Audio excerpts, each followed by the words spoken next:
സുഹൃത്തുക്കളെ, ഇന്നത്തെ വീഡിയോയുടെ ആധാരം എക്കണോമിക് ടൈംസിൽ വന്ന ഒരു വാർത്തയാണ്.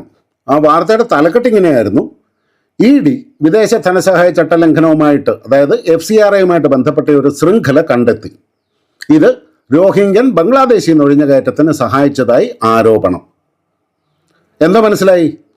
വിദേശത്തു നിന്ന് ഇന്ത്യയിലേക്ക് വരുന്ന പണം എല്ലാം സഹായധനമാണോ?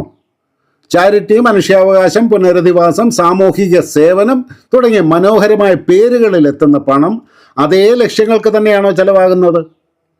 അതോ ചില സന്ദർഭങ്ങളിൽ ഇന്ത്യയുടെ അതിർത്തി സുരക്ഷയെ ദുർബലപ്പെടുത്താനും അനധികൃത കുടിയേറ്റക്കാരെ രാജ്യത്തിൻ്റെ ഉള്ളിൽ സ്ഥിരമായിട്ട് സ്ഥാപിക്കാനും വ്യാജ ഇന്ത്യൻ തിരിച്ചറിയൽ രേഖകൾ സൃഷ്ടിക്കാനും ഈ പണം ഉപയോഗിക്കപ്പെടുന്നുണ്ടോ?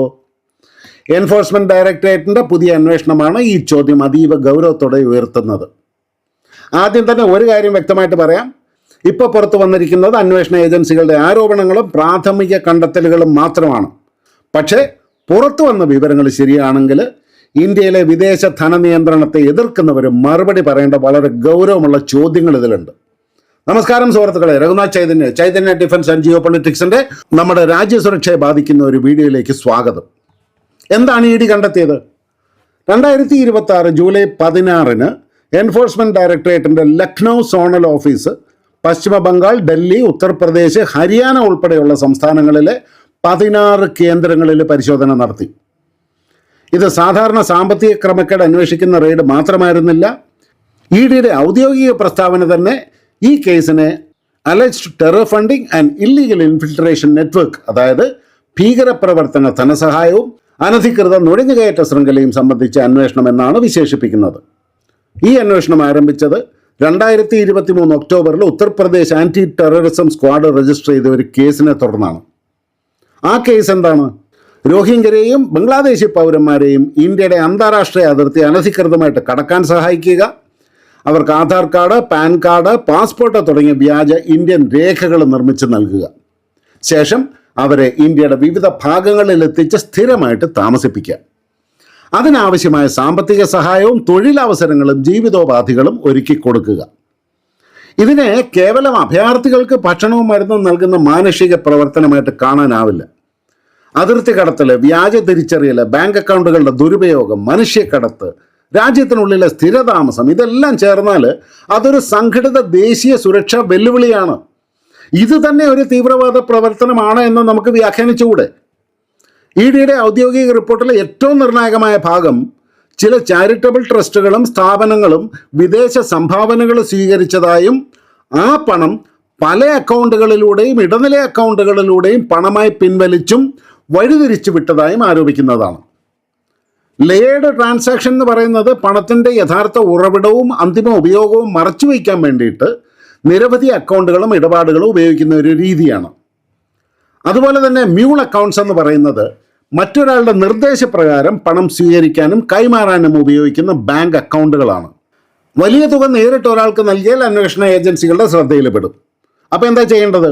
6000 രൂപ, 8000 രൂപ, 10000 രൂപ തുടങ്ങിയ ചെറിയ തുകകളായിട്ട് പലർക്കും കൈമാറിയെന്നാണ് എക്കണോമിക് ടൈംസ് റിപ്പോർട്ട് ചെയ്യുന്നത്. ഈ പണം അനധികൃത കുടിയേറ്റക്കാരെ ഇന്ത്യയിൽ സ്ഥിരപ്പെടുത്തുന്നതിനുള്ള സാമ്പത്തിക പുനരധിവാസത്തിന് ഉപയോഗിച്ചതായിട്ടാണ് ഉദ്യോഗസ്ഥർ പറയുന്നത്. ചിലർക്ക് പണം മാത്രമല്ല നൽകിയത്, ഈ റിക്ഷ, ജോലി, മറ്റ് സാമ്പത്തിക സഹായങ്ങളും ഒരുക്കിയിട്ടുണ്ടെന്ന് റിപ്പോർട്ടിൽ പറയുന്നുണ്ട്. ഇവിടെ ഒരു പ്രധാന വ്യത്യാസമുണ്ട്. ഒരു ദുരന്തബാധിതന് താൽക്കാലിക ഭക്ഷണമോ ചികിത്സയോ നൽകുന്നത് ഒരു വശം.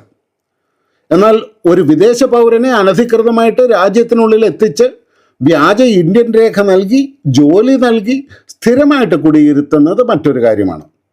ഇത് മാനുഷിക സഹായമല്ല, അത് ഇന്ത്യയുടെ നിയമവ്യവസ്ഥയും അതിർത്തി നിയന്ത്രണത്തെയും മറികടക്കുന്ന ഒരു സമാന്തര സംവിധാനമാണ്.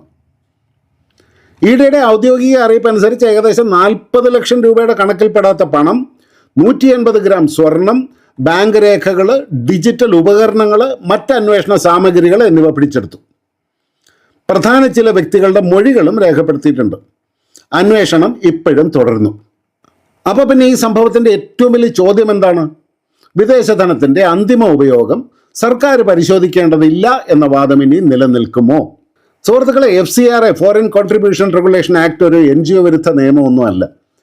വിദേശ സംഭാവനകളെ പൂർണ്ണമായിട്ട് നിരോധിക്കുന്ന നിയമവും അല്ല. വിദേശത്തു നിന്ന് പണം സ്വീകരിക്കാം, പക്ഷെ ആരിൽ നിന്നാണ് പണം വന്നത്, എന്താവശ്യത്തിനാണ് പണം വന്നത്, എവിടെയാണ് ചെലവാക്കിയത്, ഇതെല്ലാം സുതാര്യമായിരിക്കണ്ടേ? FCRA നിയമത്തിൻ്റെ ഔദ്യോഗിക ലക്ഷ്യം തന്നെ വിദേശ സംഭാവനകളുടെ സ്വീകരണവും ഉപയോഗവും നിയന്ത്രിക്കുകയും ദേശീയ താൽപ്പര്യത്തിന് ഹാനികരമായ പ്രവർത്തനങ്ങൾക്ക് പണം ഉപയോഗിക്കുന്നത് തടയുകയും ചെയ്യുക എന്നതാണ്. ആഭ്യന്തര സുരക്ഷാ വകുപ്പിൻ്റെ കീഴിലാണ് ഈ നിയമം നടപ്പിലാക്കുന്നത് എന്നതും ശ്രദ്ധിക്കണം. ആരോഗ്യ മന്ത്രാലയത്തിൻ്റെ സാമൂഹിക നീതി മന്ത്രാലയത്തിൻ്റെ കീഴിലല്ല. കാരണം വിദേശ ധനത്തിന് സാമൂഹിക സേവനത്തിൻ്റെ ഒരു വശം മാത്രമല്ല ഉള്ളത്. രാഷ്ട്രീയ സ്വാധീനം, മതപരമായ ഇടപെടൽ, ജനസംഖ്യാ മാറ്റം, പ്രതിഷേധങ്ങൾക്ക് ധനസഹായം, അതിർത്തി സുരക്ഷ, ഭീകര ധനസഹായം തുടങ്ങിയ സുരക്ഷാ കോണുകളും ഇതിനുണ്ട്. 2020 FCRA ഭേദഗതികൾക്ക് ശേഷം വിദേശ സംഭാവന സ്വീകരിക്കാൻ നിശ്ചിത FCRA അക്കൗണ്ട് നിർബന്ധമാക്കി. വിദേശ പണം ഒരു സംഘടനയിൽ നിന്ന് മറ്റൊരാൾക്കോ മറ്റൊരു സ്ഥാപനത്തിനോ കൈമാറുന്നതിന് ശക്തമായ നിയന്ത്രണവും കൊണ്ടുവന്നു. ഇതിൻ്റെ ലക്ഷ്യം വളരെ ലളിതമാണ്.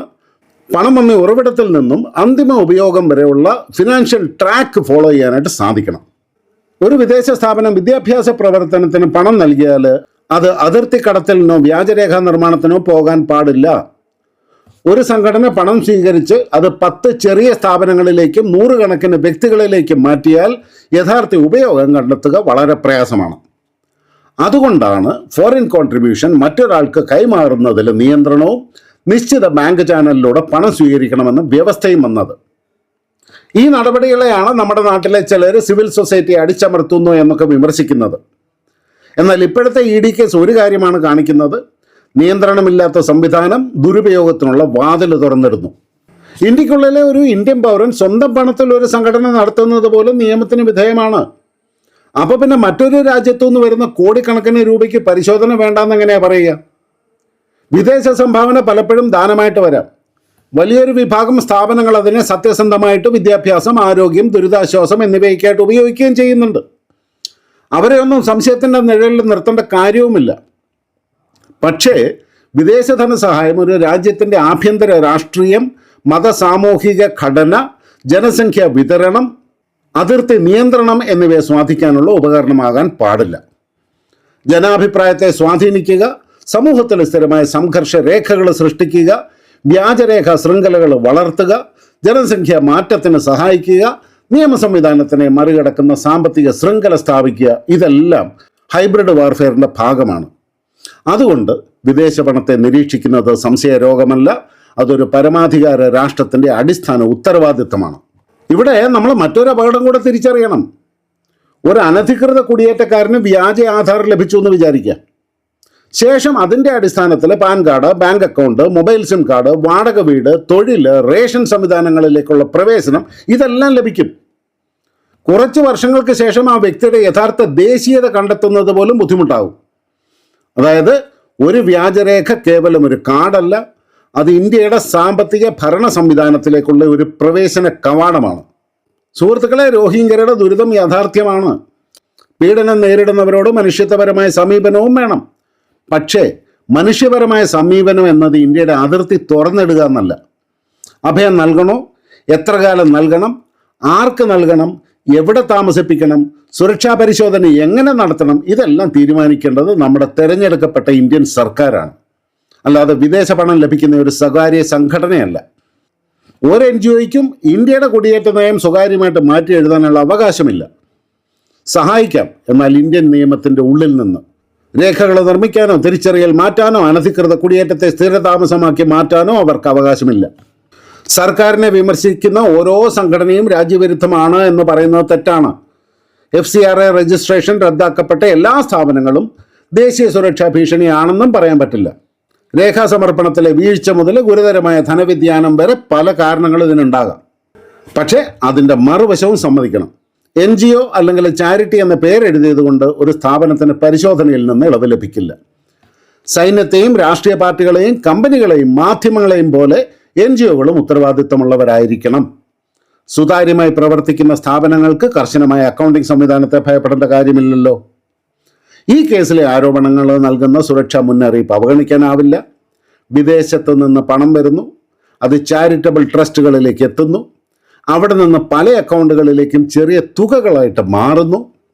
അനധികൃതമായിട്ട് അതിർത്തി കടന്നവർക്ക് താമസം, തൊഴിൽ, പണം, വ്യാജ ഇന്ത്യൻ രേഖകൾ എന്നിവ ഒരുക്കുന്നു.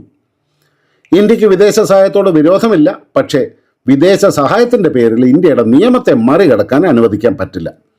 ഇന്ത്യക്ക് ചാരിറ്റിയോട് വിരോധമില്ല, പക്ഷേ ചാരിറ്റിയുടെ മറവിൽ അനധികൃത കുടിയേറ്റവും വ്യാജ തിരിച്ചറിയലും അനുവദിക്കാനാവില്ല. ഇന്ത്യ ഒരു ജനാധിപത്യ രാജ്യമാണ്. അതുകൊണ്ട് പരിശോധന വേണം, നിയമപരമായ പ്രതിരോധത്തിന് അവസരം വേണം, കോടതിയുടെ മേൽനോട്ടവും വേണം. പക്ഷേ ഇന്ത്യ ഒരു പരമാധിക രാഷ്ട്രവും കൂടിയാണ്.